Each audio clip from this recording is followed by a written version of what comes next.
Nome del club, presenta te e il club.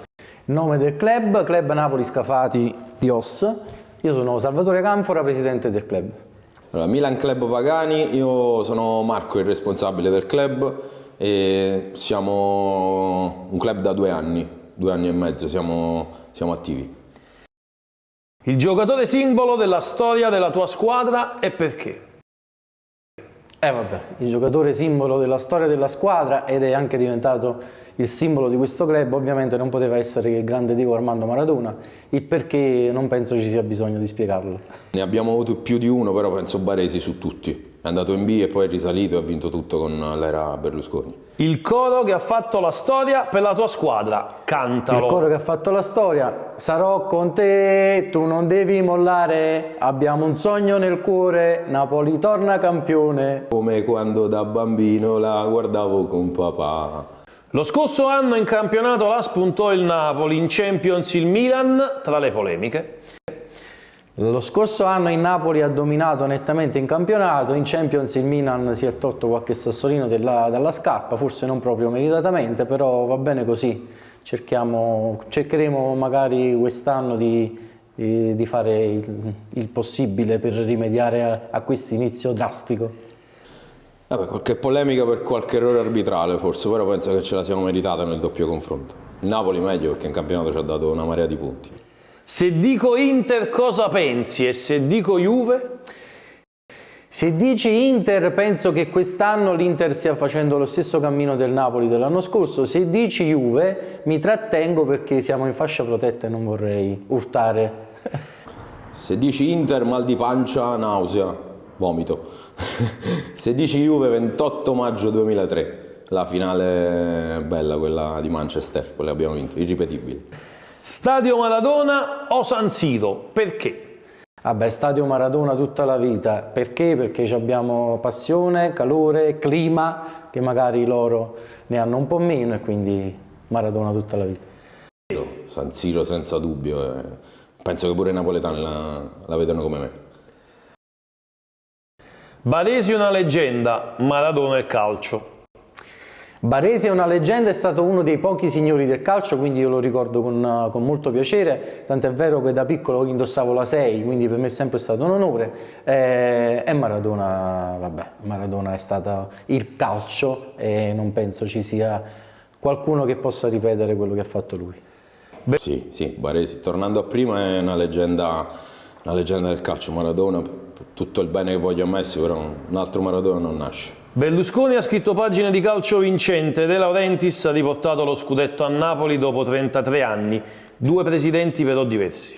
Sì, 2 presidenti diversi però con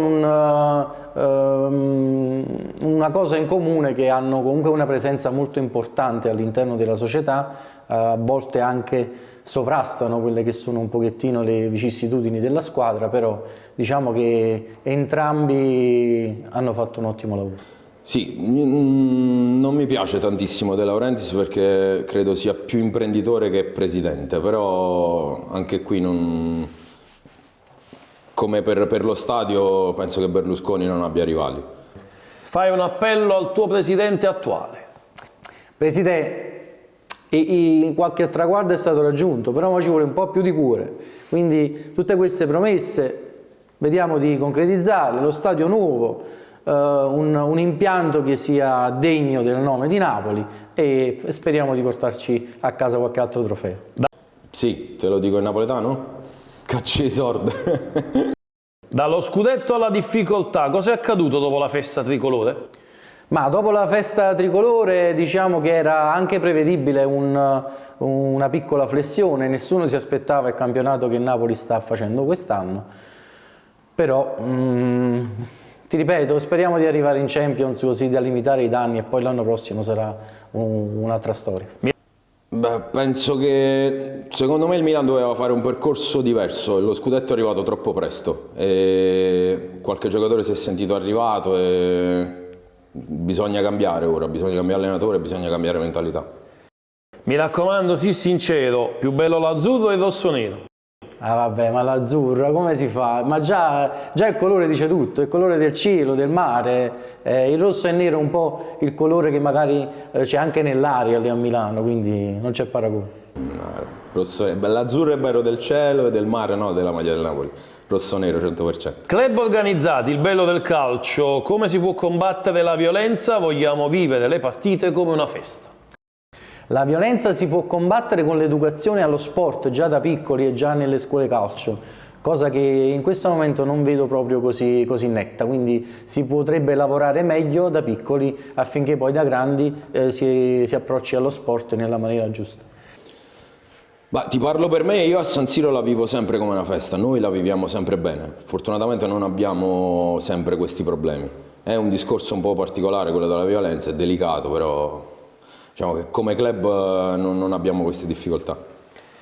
Sei nello spogliatoio, carica la tua squadra, fai il discorso guardandoli negli occhi.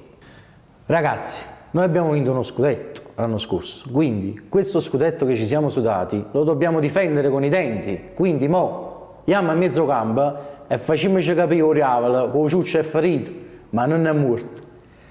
Non sono bravo a fare discorsi così, però se fossi allenatore metterei quella del film di Al Pacino, quella ogni maledetta domenica, se non erro era così, quello è un bel discorso, caricherebbe la squadra. Si riparte dalle retrovie, servizio verso destra, continua la telecronaca del gol. Servizio verso destra per Di Lorenzo al centro per Lobotka, palla in profondità per Kvara, gol! Te la faccio alla Piccinini questa? Maldini, sciabolata tesa, Ambrosini, la torre Inzaghi, pallonetto, rete! Dubbio amletico, Kvaratskhelia o Leao? Ah, ma non è un dubbio amletico, sono due giocatori completamente diversi. Kvara rispecchia la fantasia del calcio puro, Leao è molto più potente fisicamente, però sono entrambi i giocatori che vorrei sempre avere nella mia squadra.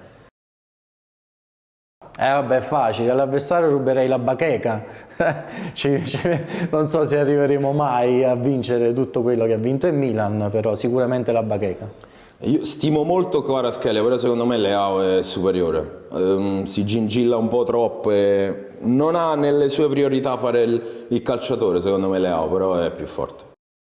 Cosa ruberesti all'avversario? Facile, all'avversario ruberei la bacheca, non so se arriveremo mai a vincere tutto quello che ha vinto il Milan, però sicuramente la bacheca. A noi manca il centravanti, quindi Osimhen. Cosa non è andato fin qui nella tua squadra? Ma fin qui non è andato, non lo so, le spiegazioni per questo inizio di stagione sono veramente difficili da trovare, quindi direi che bisogna finire al più presto questo campionato e riniziare con lo stesso entusiasmo di prima. Ma come ti dicevo prima, secondo me si è anticipato un po' troppo lo scudetto, si sono sentiti arrivati e credo che ora bisogna cambiare allenatore, bisogna fare un buon mercato e ripartire da zero. Segna la tua squadra, esulta. Gol! Sono brutto, è brutta questa. Somiglio a Galliani quando esulto, divento rosso paonazzo, quindi no. Girati e guardalo negli occhi. Cosa ti senti di dire al tuo avversario? Guarda, stai attento che tu parti sicuramente in vantaggio per domenica, ma ricordati, come ho detto prima, o Ciuccio è ferito, ma non è morto. Allora, in bocca al lupo, che vinca il migliore, quindi il Milan. Come finisce Milan-Napoli e marcatori? Milan-Napoli finisce 1-1, marcatori Leao e Kvara. Allora, vinciamo 2-1, Leao segue l'intervista, fa doppietta e poi mi manda a quel paese.